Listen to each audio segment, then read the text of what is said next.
Welcome back to the Girl Cave. Today we're working on day 2 of our 30 days of gratitude challenge.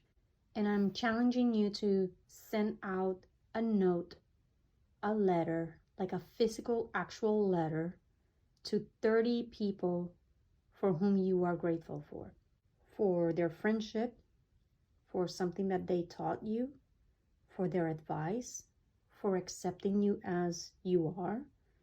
Maybe they brighten your day. Maybe they are funny and they just bring you joy, for helping you through difficult times, for their leadership. And I'm also encouraging you to think about our servicemen and servicewomen, in particular those young ones that are going through their basic training right now, and they will be away from home during the holidays. And that is a very difficult time. Those 8 weeks are not just physically challenging, but mentally challenging. So if you could find it in your heart to send them a note as well, this is the address for those that are going through basic training in the Air Force. I will try and find the ones for the other branches of service, but I am familiar with this one because my youngest son is in the Air Force, and obviously I still receive communication from the wing moms, which is what we call us. So whenever you see this symbol, that's a 7. I just write my 7s that way.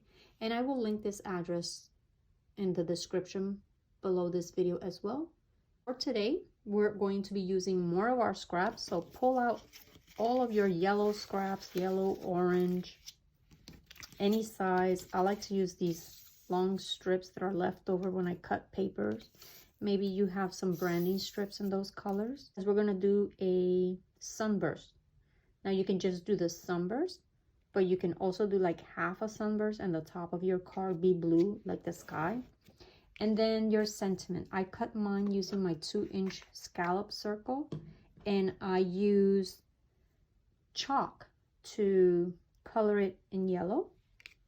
So if you have chalk, which most of us still have this, break it out or use your inks. It could be your distress inks, your distress oxides, or if you have cheap ink like I do, that'll work well enough. And something else that you could do, like when we do our sun rays, you can either stitch on them, or if you're lazy like I am, because I'm hoping to make 10 cards today, I'm going to use a pen. So I have a gel pen in white. This is a Uniball. I'm going to use that to do my faux stitching. You could use a black pen. You could use those coloring markers that we still have. I have a stamp that looks like stitching, but I just realized that I don't have an acrylic block long enough to hold the stamp. So I would have to use my platform, and I want to get 10 cards done, and I want to do it quick. You can do a small card. I'm using these larger ones, which are 6 by 4, and I'm going to cut them a little bit because when I measured the outside of my envelope, I realized that it is 5.5 by 4, I think. 5.5 by 4.5. And so the card is just a little longer than the envelope. So you want to cut your card at least 1/8 of an inch smaller than your envelope, so that when you're putting it in, it goes a lot easier. Now there's 2 ways to tackle this, right? You can just take your card. I'm going to put these aside.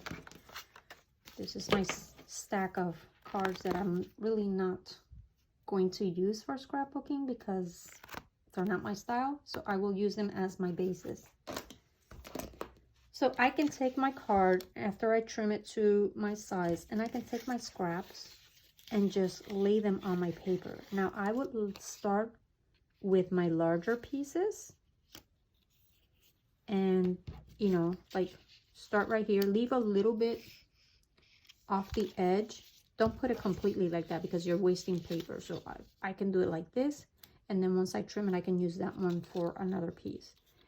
And I could just layer them kind of like this. I like to do the larger pieces first, and I'll tell you why.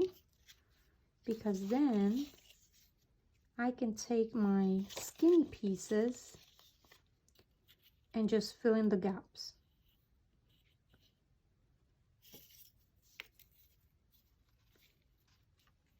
Now I would go through my scraps and get more because I don't have enough. Like, you want at least, you know, a good selection of different patterns. Like, let me pull this one. This one is small. I would cut this one in two, I would think. So I would pull all of my yellows and my light colors. I don't like that one.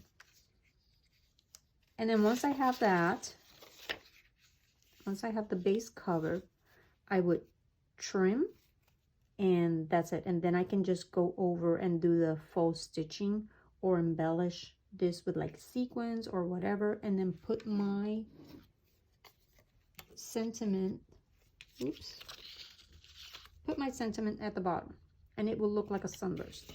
And I know you can't really see it right now. I'll probably try and make one as an example later on. It's hard to visualize. But the other way, which is the way that I'm going to do it, because it's going to be a lot faster for me to make 10 of them, is take your ruler, and on the back side of your card, I want my center to be right here. So I'm going to start making lines, marking them, and all the lines will meet up right there. So I meet up right here, and I want this sunburst. They don't have to all be the same size. Like, I can make it thinner, I can make it wider. It's up to you, whatever you like, whatever is visually appealing to you. And then I'm going to do the same thing here. I like that. Mark it.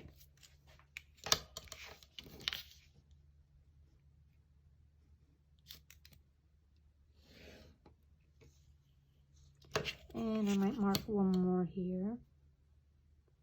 Kind of like there. And maybe one more on this side.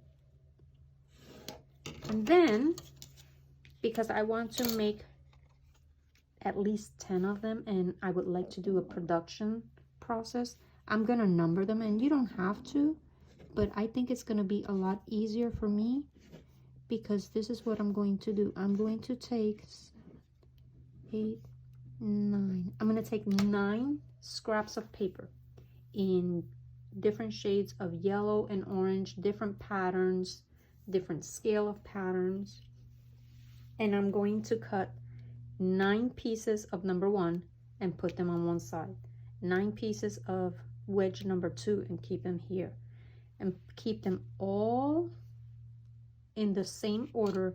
And then I'm going to get my cards ready, my bases, and I'm going to take one of each of the sunbursts, and they're already in the correct order, and I'm going to just adhere them down with my ATG gun. And then once they're all done, I can then go on and do the stitching. Now, before I place them, I would recommend inking the edges just to give them a little bit more dimension. So ink my edges once I have all the pieces cut, and then start assembling my cards. Then on the back side, I would just put a piece of plain cardstock and write my note to them right there. You can cut them with your scissors. I'm gonna use my rotary because why not? So I'm gonna line it right there. And remember, the bottom part doesn't have to be exactly neat because you're going to put your sentiment over it. Where are my scissors?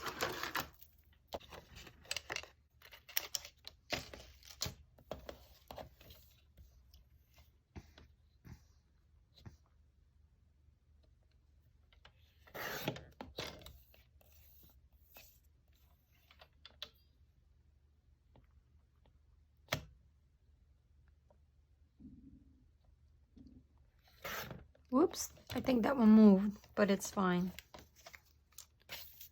It's fine. At the bottom part, it doesn't really matter because, like I said, I'm going to have the sentiment over it, so you're not going to see where the pieces meet up.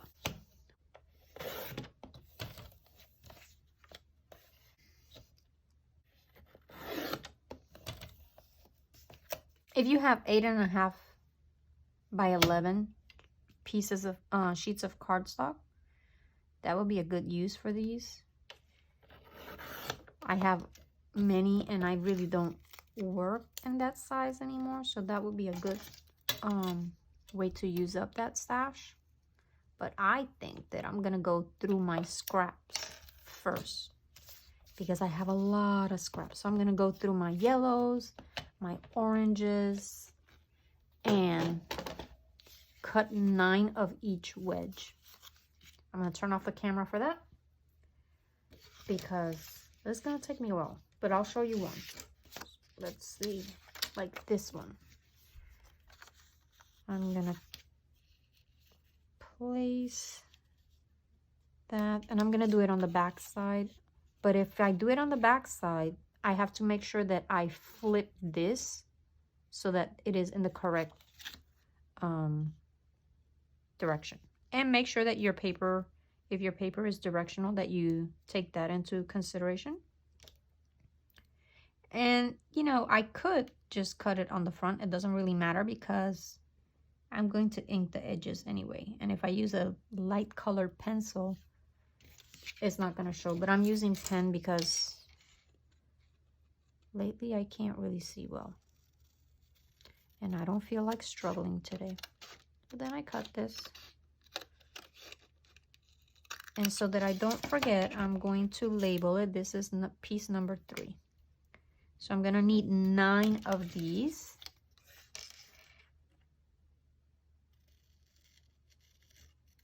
And you can cut the same piece because they're going to be in 9 different cards, or 10 different cards, I should say. So you could cut 10 of these in the same pattern, or you can cut them in different patterns. So I still have a little bit of this. I'm going to see if I can cut another one. Can I fit another one in here? Yes, I can. So I'm going to cut just one more, but I'm going to use my template just to make sure. Right there. So I have 2 of these and I need 10 because I want to make 10 cards. I know I said 9 earlier, but there's 9 pieces and you need 10 of each of those 9 pieces. So we are cutting a lot of paper today.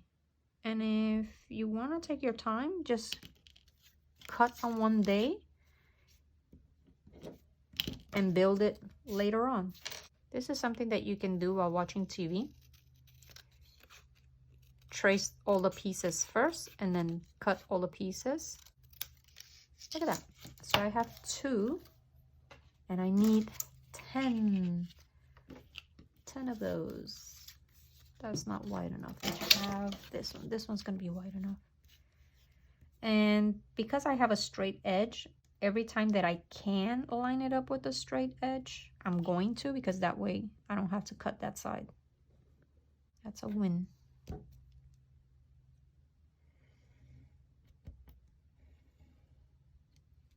All right, so I'm gonna turn off the camera and continue cutting because I'm pretty sure you don't want to watch me cut 90 pieces of paper here. But once I have my 90 pieces of paper, which will not be at one sitting because, you know, there's a household to take care of, I'll come back and show you the next step. But this, I'm gonna tell you, this is actually relaxing. I like this. So what I'm going to do is continue working on this and maybe watch a video myself. So I'll be back. Now that I have all of my pieces cut out, because I'm using so many different pieces of paper, I'm going to ink the edges to give it a little bit of cohesiveness. And I have them placed in the order 1 through 9. And now I just start putting them on my card base. I like to run my adhesive around the edge of the card and through the middle. and I start placing my papers. Now I like to start obviously with number 1, but I match it up to the outer edge, because remember, the middle doesn't really matter if it looks messy or not, because I'm going to cover that with my sentiment. So I place it right here as best as I can. Again, there's always the opportunity to go back and trim if it doesn't look exactly the same way, because you are cutting them by hand. You could, if you wanted to, make a template and cut it out with your Cricut or Silhouette, but I ain't got time for that. I just want to make cute little cards. And see here, it's not reaching the edge, so I'm going to push it forward a little bit more. Even like, look at my section here, it doesn't really match, and I'm okay with that. You know what, it's gonna be fine because I'm going to cover it. So I want them to be as close to each other as possible.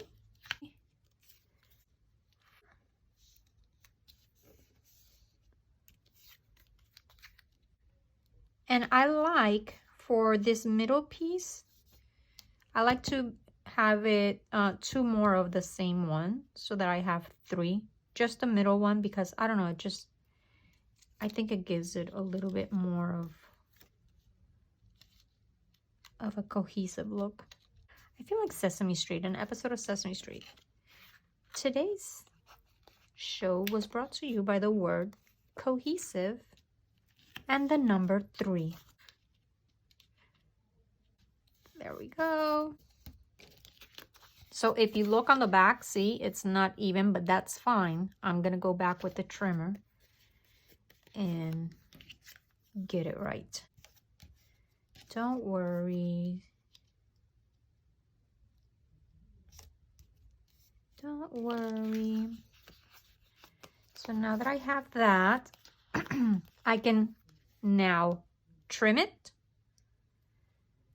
or I can just go with my stitching. I think I'm going to trim it first. I like to do that part first. So I just turn it to the back and go right there.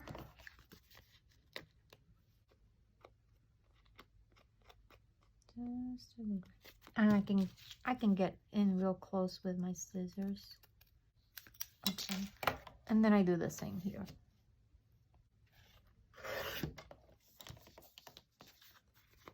It's a little easier sometimes to just trim it with the scissors.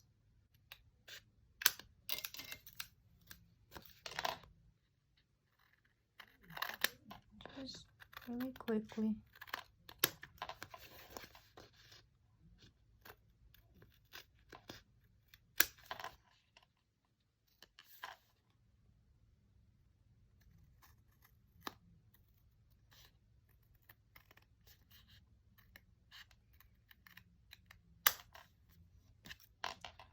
The little corner right there. Okay. Oops. Let me clean this.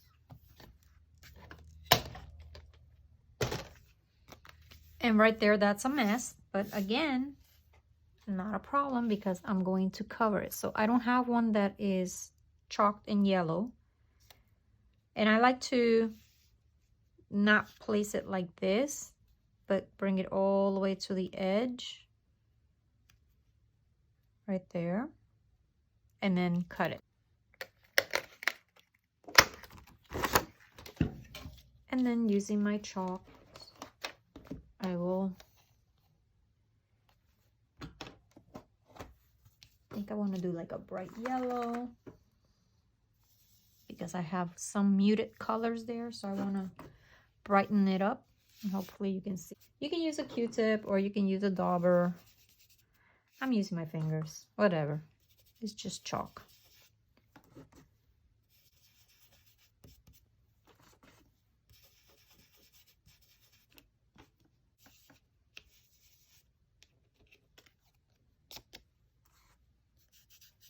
I forgot to put my phone on airplane mode and a phone call came in and paused my camera. So here's what happened. I finished chalking the sentiment, but before I placed it on the card base, I went with the pen and I did my little stitches. Then after I had the stitches down, I glued the sentiment down and I cut the little excess off because this is like a scallop, goes all the way down. So I didn't want the whole circle like that. So I just put it right there so I can see the verse. And then I cut off the excess. And this one has more of a control pattern. Like these two are the same. These three are the same, these two are the same, and these two are the same. But I made one earlier, completely random, except for these three pieces. And it looks just as cute. So don't worry about, just grab the pieces and go. I hope you enjoy the process of this easy card and that you choose to make some. And come back again next week because we're going to make another simple card for our 30 Days of Gratitude challenge. Bye.